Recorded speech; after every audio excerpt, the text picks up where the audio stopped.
Hello and welcome to Crowforest Reviews. So it seems that I have somehow never talked about Robert Rodriguez on this show before. So I think it's high time that we fixed that by talking about his classic movie, Spy Kids. So this is that. The movie opens with Carmen and Junie's mother telling them a bedtime story.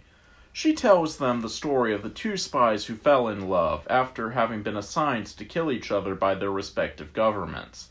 And then they decided to get married and they had 2 kids. But I'm not sure why we're hearing this story. It's not like it has any relevance to the plot. What was the story tonight? Ours.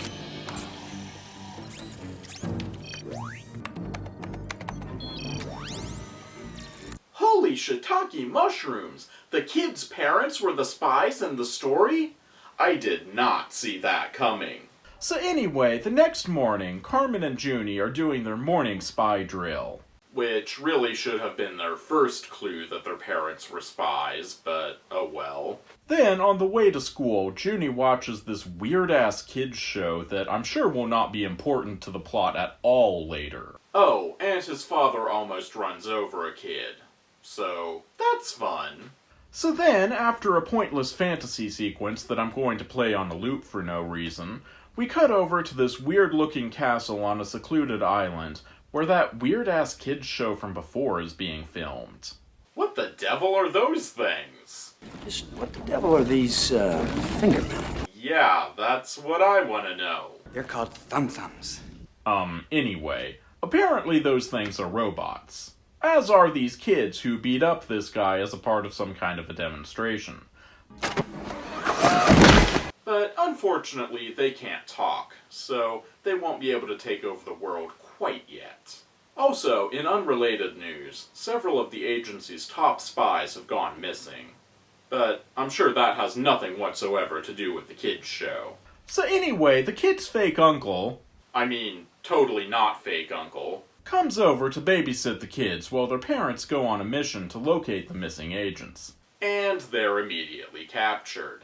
And so the kid's uncle has to get them to the safe house. I'm not your uncle. Wait, their uncle isn't really their uncle? I did not see that coming. So anyway, fake uncle gets caught up with the goons that have been sent to kill them, so the kids end up having to launch the escape pod without him.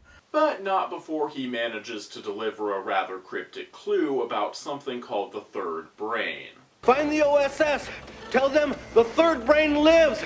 All of which causes Carmen to suspect that they might be late for school. Wow. We are definitely gonna be late for school. Well, yeah, technically, but I think you have bigger problems right now.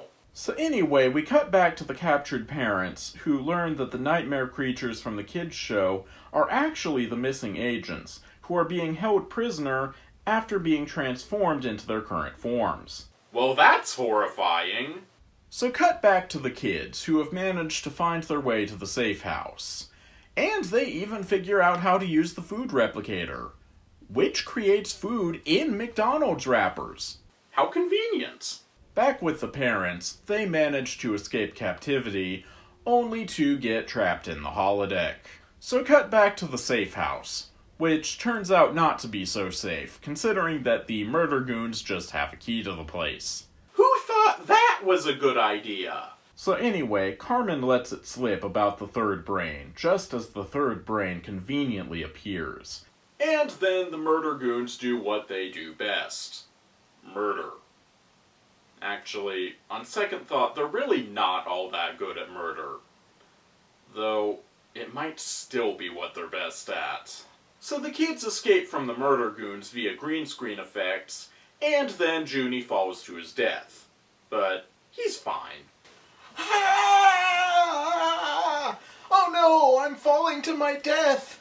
The only thing that could possibly save me now is reversing the footage! Ah! The kids escape into a clothes store and come out again wearing different outfits, which naturally fools the murder squad, considering that they're being chased by brainless automatons. And also thumb androids. So after the failure of the murder squad, the kids show overlord decides to send in the kid androids to kill the kids. Which is actually kind of clever, because it creates a brief moment of mistaken identity, giving the robots about a 5-second advantage. So the robot kids steal the third brain and fly off in the rocket boots, prompting this one local kid to say that he wants boots like that. ¡Yo quiero unos zapatos como esos! Well, now you can with the new Baby Rocket Boots. For only 3 easy payments of $19.99, you too can own the Baby Rocket Boots, and if you order in the next 5 minutes, you get a free thumbtack! 3 easy payments of $19.99, and you read that right, there is no decimal point. The new Baby Rocket Boots! For only 3 easy payments of $19.99, these amazing rocket boots can be yours or your child's as well. And if you order in the next 5 minutes, you get a free thumbtack! Colors may vary. Offer may not be valid where you live, some assembly required. And then, surprise, surprise, it turns out that the kid's father is the one who created the third brain, and thus doomed the world. Whoops.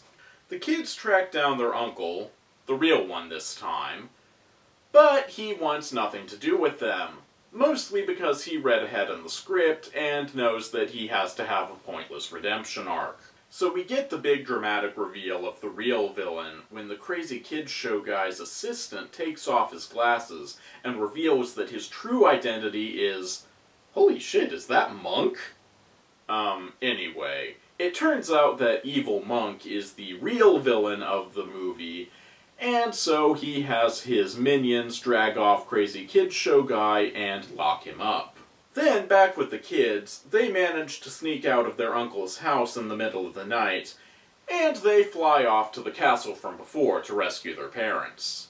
They sneak in underwater through a conveniently placed door after crashing their plane into the side of the island. They sneak into the castle, but they're forced to hide by rappelling from the ceiling when a group of thumb robots come through with the mutant kid show horrors. But they get seen, and in running away, they get separated. Junie ends up in the holodeck where Crazy Kid Show Guy has been imprisoned, and Carmen ends up in the Thumb Thumb assembly room. Oh, and the kid's father has been turned into a nightmare creature.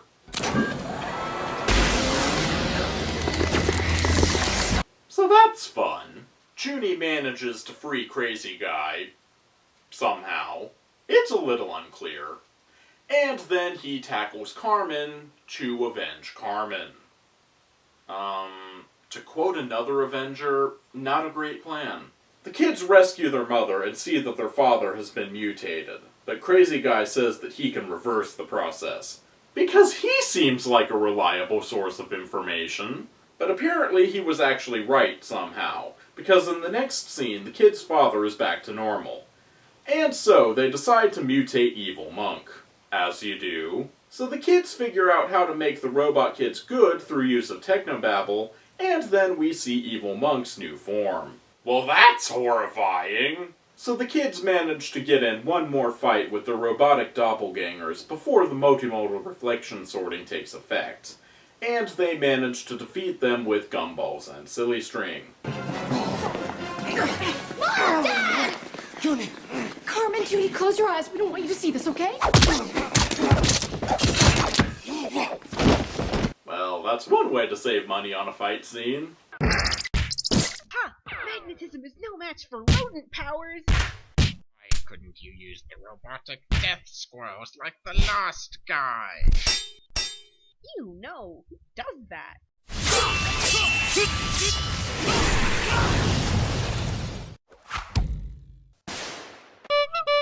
So they all get lined up for the final fight, and then the kid's uncle from before, the real one, bursts through the window to help, just as the multimodal reflection sorting takes effect, making his presence here entirely pointless. But it's the thought that counts.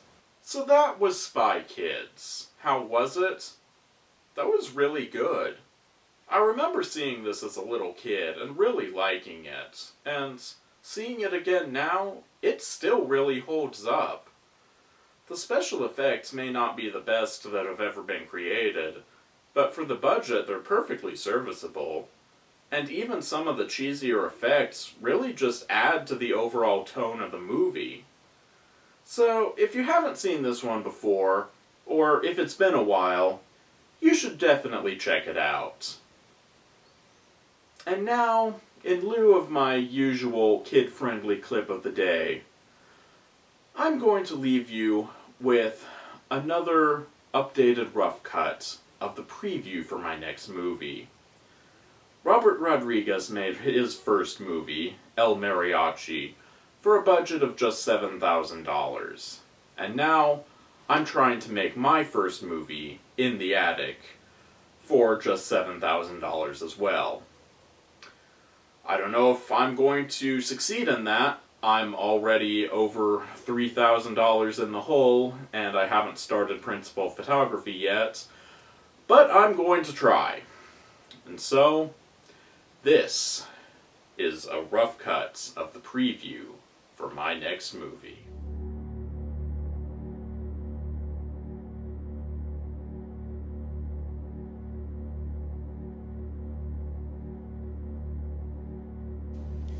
Thanks for agreeing to store these for me. No problem. I've never even been up in my attic, so I won't miss a space.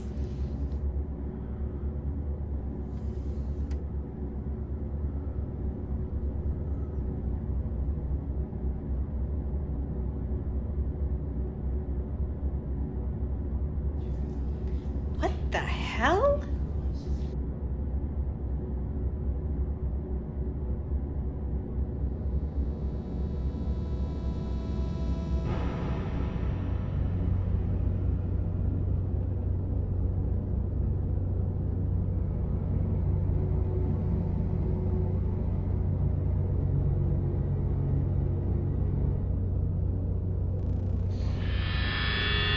Damn it!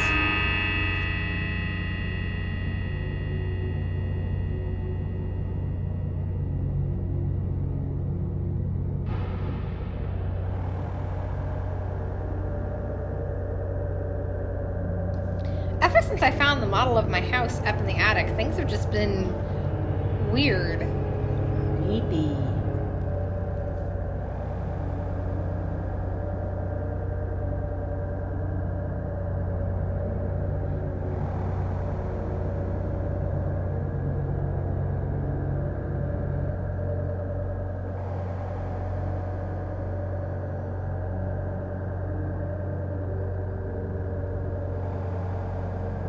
Are you sure you're okay?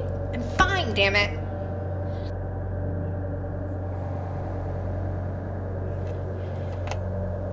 What are you doing? I said I'm fine, damn it.